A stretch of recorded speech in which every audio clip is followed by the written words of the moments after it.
Hi எல்லோரும் எப்படி இருக்கீங்க? Happy new year.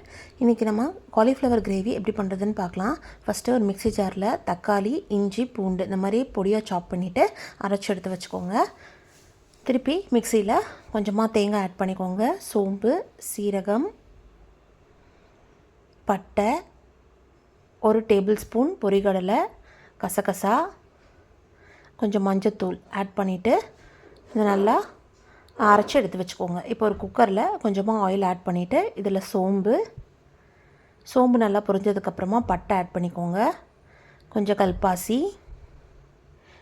ஆட் பண்ணிவிட்டு இப்போ நான் கட் பண்ணி வச்சுருக்கிற ஒரு ஆனியன் நல்லா நீளமாக கட் பண்ணி வச்சுருக்கேன். அந்த ஆனியனை அதில் ஆட் பண்ணிவிட்டு நல்லா வதக்கிக்கோங்க. வெங்காயம் கொஞ்சம் நல்லா வதங்கணும். தேவையான அளவு கொஞ்சம் சால்ட் ஆட் பண்ணிக்கோங்க. வெங்காயம் நல்லா வதங்கினதுக்கப்புறமா நம்ம தக்காளி பேஸ்ட் அரைச்சி வச்சுருக்கோம் இல்லையா, தக்காளி, இஞ்சி, பூண்டு அந்த பேஸ்ட்டை ஆட் பண்ணிவிட்டு நல்லா மிக்ஸ் பண்ணிக்கோங்க. கொஞ்சம் நேரம் அந்த மசாலா நல்லா பிளெண்ட் ஆனதுக்கப்புறமா இப்போ நம்ம மசாலா பவுடரை ஆட் பண்ணணும். 1.5 டீஸ்பூன் மல்லித்தூள், 1 டீஸ்பூன் மிளகாய்த்தூள், 1/4 டீஸ்பூன் சீரகத்தூள் ஆட் பண்ணிவிட்டு நல்லா மிக்ஸ் பண்ணி விட்டுக்கோங்க.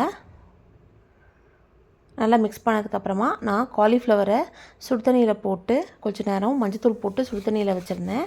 அதையும் எடுத்துகிட்டு இதில் ஆட் பண்ணிக்கோங்க. இது கூட கொஞ்சம் பட்டர் பீன்ஸ் ஆட் பண்ணிக்கிறேன். நல்லா மிக்ஸ் பண்ணிக்கோங்க.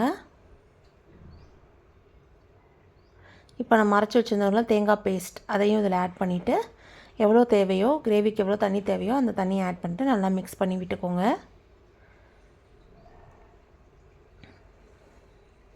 இப்போ உப்பு செக் பண்ணி பாருங்கள். உப்பு பத்தலைன்னா உப்பும், காரம் பத்தலை அப்படின்னா மிளகாத்தூளும் ஆட் பண்ணிக்கோங்க. நல்லா செக் பண்ணிவிட்டு ஒரே ஒரு விசில் குக்கரை க்ளோஸ் பண்ணி இறக்கணும். அப்படின்னா ஒரு விசில் வச்சு இறக்கணும் அப்படின்னா காலிஃப்ளவர் கிரேவி ரெடி. நீங்களும் ட்ரை பண்ணி பாருங்கள். ட்ரை பண்ணி பார்த்துட்டு எப்படி இருக்குன்னு சொல்லுங்கள். நான் போடுற ரெசிபீஸ்லாம் பிடிச்சிருந்தா மறக்காமல் என் சேனலை சப்ஸ்கிரைப் பண்ணுங்கள். தேங்க்ஸ் ஃபார் வாட்சிங்.